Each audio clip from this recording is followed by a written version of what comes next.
صاحب کا انتخاب ہوا ہے پارلیمان سے، اور اللہ تعالیٰ کا بڑا کرم ہے کہ یہ پاکستان کی عوام کے لیے خوشخبری ہے کہ جس نے پنجاب کے صوبے کی 3 دفعہ وزیر اعلیٰ کی حیثیت سے، خادم اعلیٰ کی حیثیت سے، پنجاب اسپیڈ کی حیثیت سے پنجاب کی خدمت کی ہے، اور جس طرح 16 ماہ میں مشکل ترین حالات میں پاکستان کو شری لنکا بننے سے بچایا، پاکستان کا ڈیفالٹ بچایا، پاکستان کی معیشت کو استحکام کی طرف لے کر گئے، اس کے باوجود کہ ان کو معلوم تھا کہ جو پاکستان مسلم لیگ نون کی پالیٹکس ہے وہ کمپرومائز،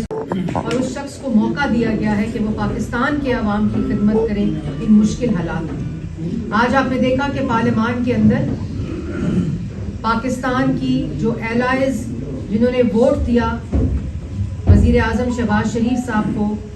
پاکستان میں ان کی اکثریت ہے اور وہ پاکستان کی اکثریت کو ریپرزینٹ کرتے ہیں، اور یہی طاقت ہوتی ہے وزیر اعظم کی کہ اس کو پاکستان کی عوام کی اکثریت حاصل ہو۔ اور آپ نے دیکھا کہ آج 2013 کا رویہ، وہ ذہنیت کہ پاکستان جس وقت بھی سیاسی استحکام کی طرف جا رہا ہو، معاشی استحکام کی طرف جا رہا ہو، وہ ذہنیت ملک پر مسلط ہونے کی کوشش کرتی رہتی ہے، اس کا یہ پروجیکٹ جاری رہتا ہے۔ اور آپ نے دیکھا کہ 2013 میں بھی جب ملک میں سیاسی استحکام آ رہا تھا، معاشی استحکام آ رہا تھا، یہ 2013 والے سڑک کے اوپر ڈی چوک میں اپنی قبریں کھود رہے تھے، سپریم کورٹ کے بعد گندے کپڑے لٹکا رہے تھے، گالم گلوچ، بدتمیزی، بد تہذیبی۔ اس وقت بھی پریزیڈنٹ شی آ رہے تھے تو انہوں نے ڈی چوک کو بند کر دیا اور سی پیک کا راستہ بند کرنے کی کوشش کی۔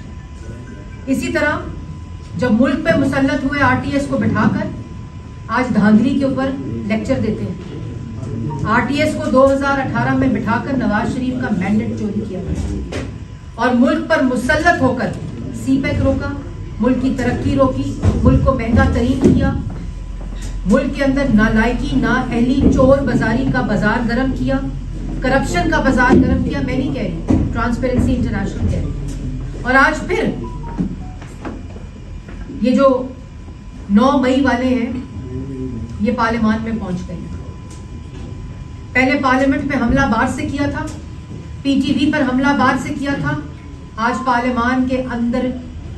آ کر پارلیمان پر حملہ آور ہے۔ اور جو ہنگامہ، جو بدتمیزی، احتجاج کا طریقہ پوری دنیا میں ہوتا ہے، پوری دنیا میں پارلیمان کا احتجاج کا طریقہ ہوتا ہے، گالم گلوچ، گندی گفتگو، بد تہذیبی، بد تمیزی۔ اور وہ کیوں؟ کیونکہ تکلیف آج بھی یہ ہے کہ کہیں ملک ترقی نہ کر جائے، کہیں سی پیک دوبارہ نہ چل جائے، شہباز شریف صاحب آ گئے ہیں، کہیں مہنگائی کم نہ ہو جائے کیونکہ مسلم لیگ نون آ گئی ہے، کہیں ملک کے حالات بہتر نہ ہو جائیں، کہیں نوجوان کو جو بے روزگاری میں پچھلے 7 سال میں بے روزگار ہے ان کو روزگار نہ مل جائے، کہیں آئی ٹی کا انقلاب نہ آ جائے، ایگریکلچر کا انقلاب نہ آ جائے، ملک میں تعلیم اور صحت کا انقلاب نہ آ جائے، کیونکہ یہ 4.5 سال اس ملک کو صرف لوٹ کر گئے ہیں۔ لیکن میں ایک بات پاکستان کی عوام کو بتانا چاہتی ہوں کہ جتنی بدتمیزی کریں، جتنی ہنگامہ آرائی کریں، جس طرح شہباز شریف صاحب نے کیا کہہ رہے تھے اپنی تقریر میں، کہہ رہے تھے کاش یہ شور جو ہے وہ شعور میں بدل جائے۔ انہوں نے کہا مساق معیشت کے ساتھ میں مساق مفاہمت کی دعوت دیتا ہوں۔ اس گالم گلوچ کے باوجود جب یہ اقتدار میں آئے تھے تو پوری کی پوری اپوزیشن سزائے موت کی چکیوں میں تھی۔ ہم نے تو کوئی ملک دشمنی نہیں کی، ہم نے تو شودا کے مجسمے زمینوں پر بیٹھ کے ٹھڈیری مارے، ہم تو ریاست کے اوپر حملہ آور نہیں ہوئے۔ یہ جو 9 مئی والی ذہنیت ہے، اصل میں یہ ذہنیت ملک کی ترقی کو روکتی ہے۔ اور جس طرح شہباز شریف